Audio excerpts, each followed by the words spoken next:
A free and open source portable version of Microsoft Windows called Rufus can be used to download ISO files, format, and create bootable USB flash drives, which can be used to install any version of Windows 10.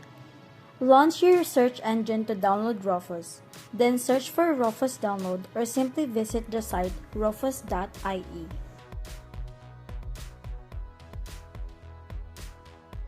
Scroll down the page after entering the site.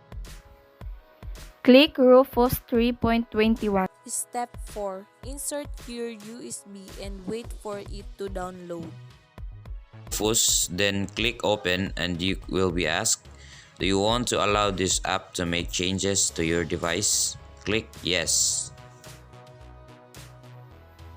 When the Drive Properties window appears, click the device and select your USB.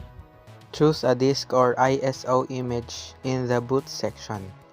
Select your Windows 10 file by clicking the Select button. Select an FTS under the file system. Under Partition Scheme, select MBR. Click Start. Then, you'll see the warning. Warning, all data on the device will be destroyed. So double check that you have a backup of your contents on a USB drive before clicking OK and waiting for the process to finish.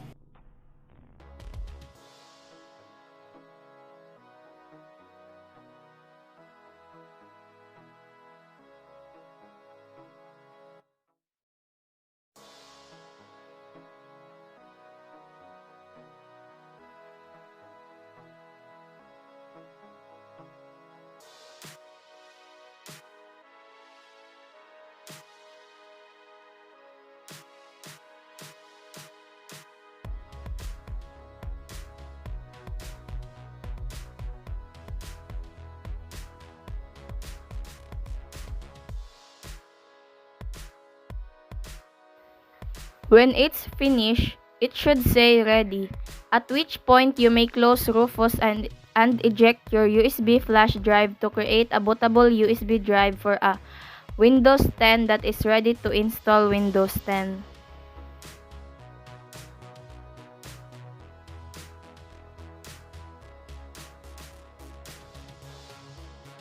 After you're done booting your USB, you can now start installing Windows 10 on your PC.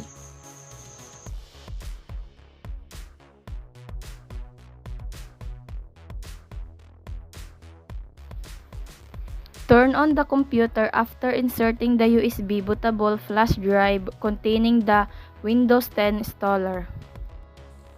To enter BIOS, press F2 as the first boot key. Go to Advanced mode. After that, select Security Boot under the Security and disable it. Select Boot, then choose Enabled for the first two options, CSM support and launch, etc.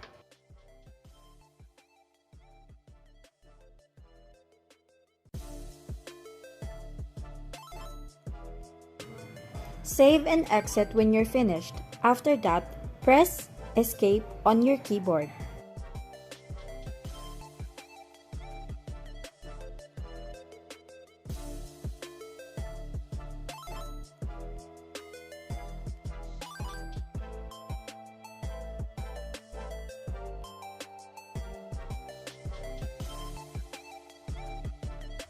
Select your USB.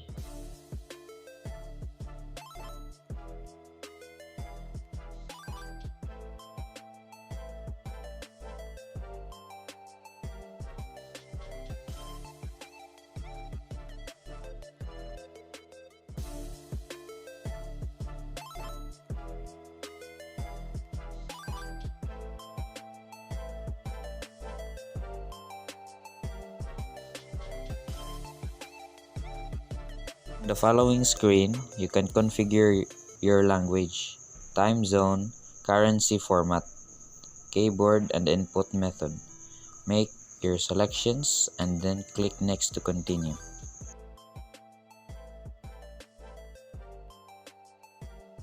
Next, click Install.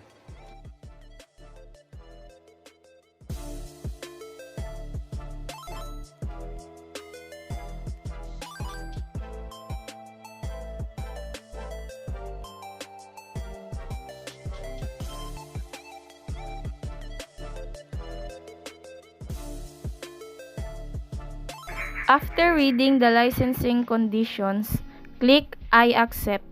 Click Next to proceed. At this point, you have two choices, upgrade or custom install. Select a custom install.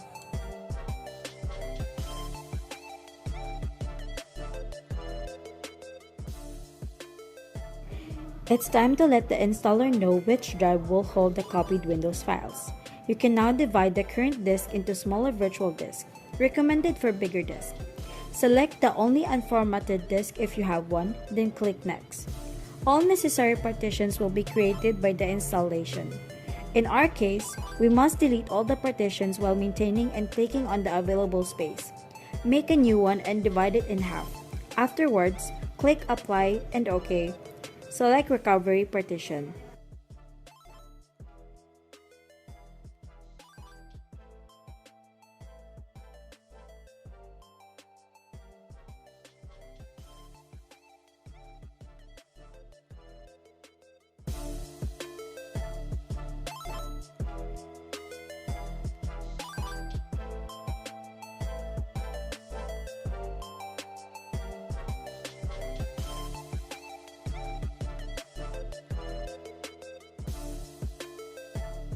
Windows 10 starts the installation process and starts copying all the necessary files to your hard drive.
First, determine which region you are in, then click Yes.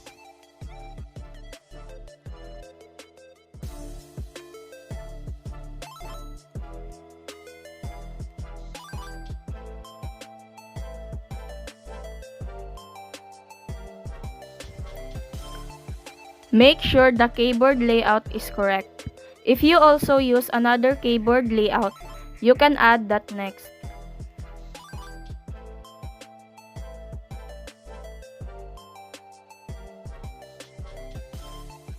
At this point, you can connect your PC to Wi-Fi. For the time being, you can just skip this step.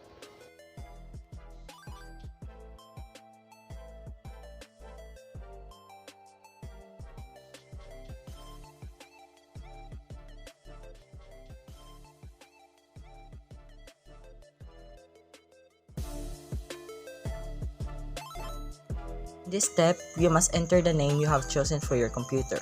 You can also select your password in a password hint in case you forget your password and need a reminder.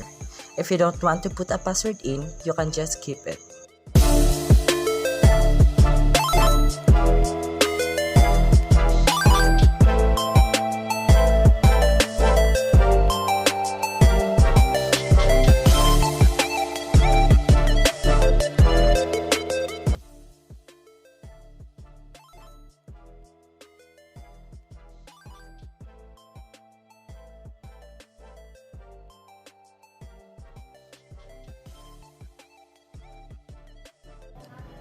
Your device's privacy options are now available for selection.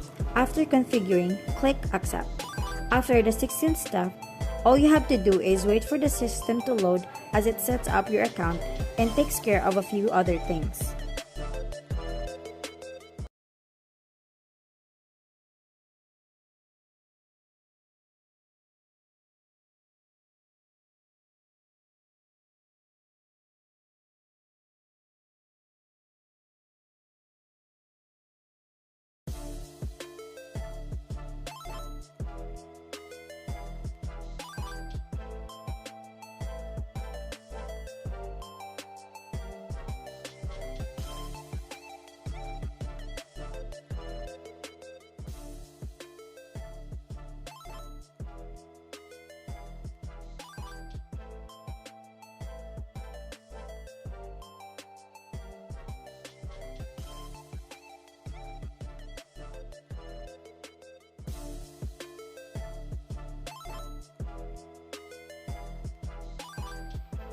You can now start using your computer.